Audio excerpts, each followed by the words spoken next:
This is a presentation about a question that I have, and the question is, does age matter? Does age matter when it comes to teenagers that are learning a foreign language? And this has to do with a theory called the critical age hypothesis. And it will be the subject of my presentation, and it will also be, I will try and go beyond the critical age hypothesis when it comes to older learners or teenagers that are trying to learn a foreign language. During my research, I came across this quote that I feel accurately summarizes my question. Suppose an adult and child human arrive on Mars and discover there are Martians who speak a language to one another. If the adult and child humans stay on Mars for several years and try to learn this language, what do you think will be the outcome? This has to do, well, the general answer will be, oh, of course, the child will learn the language better. Or that will be the outcome, is that the child will learn, will be able to communicate better with the Martians. And this has to do with this critical age hypothesis. And it's often called the critical period hypothesis. And it has been a debate in linguistics and biology and psychology in terms of this concept that acquiring a language is biologically linked to age and brain development. And so essentially there's a window to learn a language, and you can miss this window to acquire an L2 or a second language, or even an L1 in some extreme cases. And all of this is done on decades ago research that was done, but nowadays we have better quality neurological research and field studies that are trying to help settle this debate and determine whether there is a critical age at which you can learn when you can begin to learn a language, or if learning a language is just something you can do anytime, or if it's somewhere in between. My thesis is that the critical age hypothesis has a limited domain. It can only go so far when we are trying to understand foreign language acquisition. So the critical age hypothesis is really just a norm. It's an average. It's a group average. It's a group norm. It just does not apply to individuals. And so that's what I believe. The next part of my thesis is that older learners as a group seem to be unaffected when it comes to other parts of language, and I'll explain parts of language a little bit later. Brain plasticity is an argument that is outdated when we compare older and younger learners, so that younger learners have brain plasticity but older learners do not. And that I feel that that's outdated. And the last part of my thesis is that we need to look beyond critical age hypothesis to understand how older learners acquire language. So let's talk about some terms. Learner's age. What I mean by learner's age is that young learners are prepubescent learners of a foreign language. So about from the age of 5 to 11. So 12 is kind of this, 11, 12 is this cutoff time that that researchers have agreed on that kind of distinguishes a younger learner from an older learner. So an older learner then is an adolescent or a teenager or even a young adult.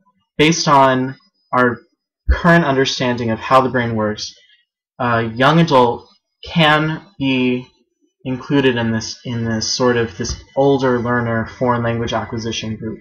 And these are all based on brain development, so your brain age or your cognitive development age, not a chronological age. My 4 parts of language, these are my terms. As a TESOL major, as someone who wants to teach English to speakers of other languages, these are kind of my summary of what all of this is. So communication is when one conveys an idea from one's brain to another's brain using language, whether that's written, using letters, or it's nonverbal communication using our body language, or if it's sounds, using sound. So language consists of listening, speaking, reading, and writing. So listening, using your ears to listen to sound, speaking, creating the sound, reading is when you read either nonverbal body language or you read words on a paper or a sign or whatever. And then writing is producing the language physically. So, writing words, writing characters, writing sentences, things like that. And so these are we can further categorize them into active or passive things. So listening and reading are passive, while speaking and writing are active. Now, I want to frame this discussion in sort of with two examples that we can refer back to that kind of show that critical age hypothesis is a norm, and it does not apply to individuals, and we can extrapolate, and we can make deviations, and we can introduce different variables that kind of throw it out of the window. My first example is Noah. Noah is 5 years old, and he lives in suburban Boston, and he's from a middle-class family, and he's ready for kindergarten. He's at the right age that his family's getting ready to sign him up for kindergarten. His parents work in a company that is based in the United States, but most of its operations are done in Latin America, so in Spanish-speaking countries. And his family's in the school district that they live in, the family can choose whether to send him to a neighborhood school where all of the instruction will be done in English, or they can send him to a bilingual magnet school where he'll not only receive some instruction in English but also in Spanish. So this is our first example. Our second example is a girl named Amélie. Amélie is 14 years old, and she lives in France. She lives in a city called Calais, which is on the English Channel, so it faces the British Isles, and it's the site of where the Channel Tunnel comes out of the railroad crossing between England and France. It goes under the English Channel. So she's about to enter a French lycée, which is a high school, and she has started learning English since she was 11. Her family is in sort of this upper middle class background that travels often, and they recently traveled to London, where Amélie felt like she understood what was going on, but she had little courage to speak, and so she felt uncomfortable speaking because she perceived that she had a thick accent. So these are two examples, Noah and Amélie. Amélie is a native French speaker, if that wasn't clear. A premature critical age hypothesis analysis will go something like this. Noah will do well in the bilingual program because he's in that window in which he can learn to sound like a native speaker. So critical age hypothesis only deals with, does one sound like a native speaker or not? So it has only to do with speaking, not reading, writing, or listening. The analysis on Amélie will be, well, she's missed the window, so she will always have a French accent when speaking English. Why is this premature? Well, in the TESOL community with teaching English, this was a huge debate in the 1990s and has undergone a shift. But in the larger world of linguistics, it's still a hotly debated subject. So the reason why it's premature is because we have better non-invasive imaging to understand brains and how they function. We've also done a lot of research on monolinguals that want to become bilingual and bilinguals that want to become trilingual. And so these offer two groups to study in terms of research. We need to introduce, well, I will introduce an additional factor that needs to be considered that goes beyond critical age hypothesis, which is this concept of metalinguistic awareness. In layman's terms, metalinguistic awareness is being able to think about language, being able to reflect on language as a tool. So it's conscious reflection of language. It's meaningful. Language is meaningful. It's associated, and it's generalized. So we're able to make connections within a language and beyond a language. So we can use language better. And this comes from cognitive development of the frontal lobe, which only comes really after someone enters puberty. So it's something that only happens as one kind of moves beyond what is perceived to be the closing of the critical age hypothesis window. So metalinguistic awareness in terms of learning a language, so while we are learning L2, is this idea of code switching and interlanguage.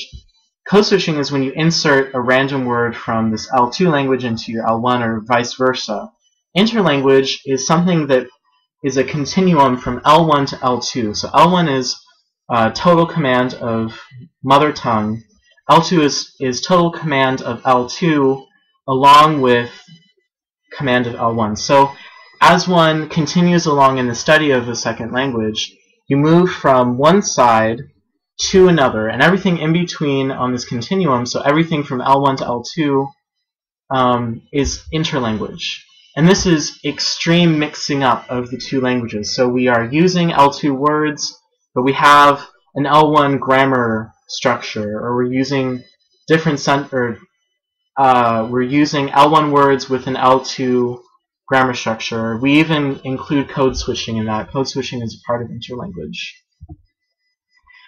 Now, I referred earlier to some studies on bilinguals and trilinguals, and a lot of these studies have been done actually in Europe, where the interconnectivity of Europe is just a prime example. So these Basque students that speak Basque, an ethno-linguistic group that are totally different from all of these other Romance and Germanic languages, and genetically different. They live in northern Spain, and their L1 is Basque, which is not related to any known language, and L2 is Spanish, which they learn when they enter elementary school, and then English is learned at the secondary level as a part of this Spanish national curriculum. And this begins at age 12, so right at the beginning of puberty, or this kind of declared area of puberty. So why are Spanish students struggling with English and not Basque students? So these Spanish students struggle to learn English, but Basque students, it's perceived to be much easier, and they excel a lot quicker. This is accountable partially because of metalinguistic awareness. Critical age hypothesis just cannot account for this.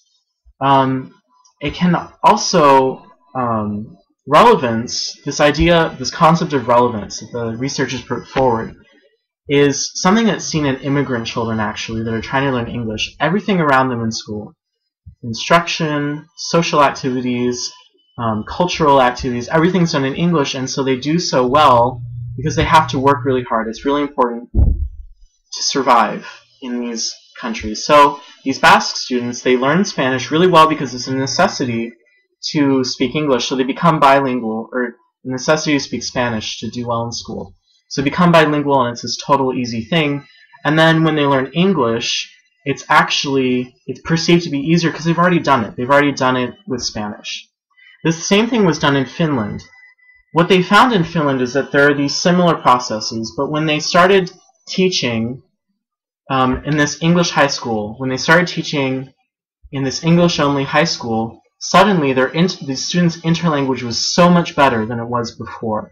They saw it as a way to communicate purely as a lingua franca, but beyond that, it was just seen as irrelevant. It was just not useful. They never used it outside of school, but in the classrooms that had students with native speakers of English, interlanguage was always better, and there was less code switching. And so they've realized that being accustomed and being socialized, and that the socialization brings relevance. And so this context of where and when students are learning language really shape their goals. So if these students are around people that are using good English, they will better be able to capitalize, they will better be able to make goals that are relevant and that they perceive as being necessary. And if this isn't being done, then students they will not feel that's relevant, they will not set good goals, and they will just not be able to have a better command in the long run. And because of this program, I need to cut my presentation short, and I will have a second video that continues on with this idea of capitalizing on cultural values.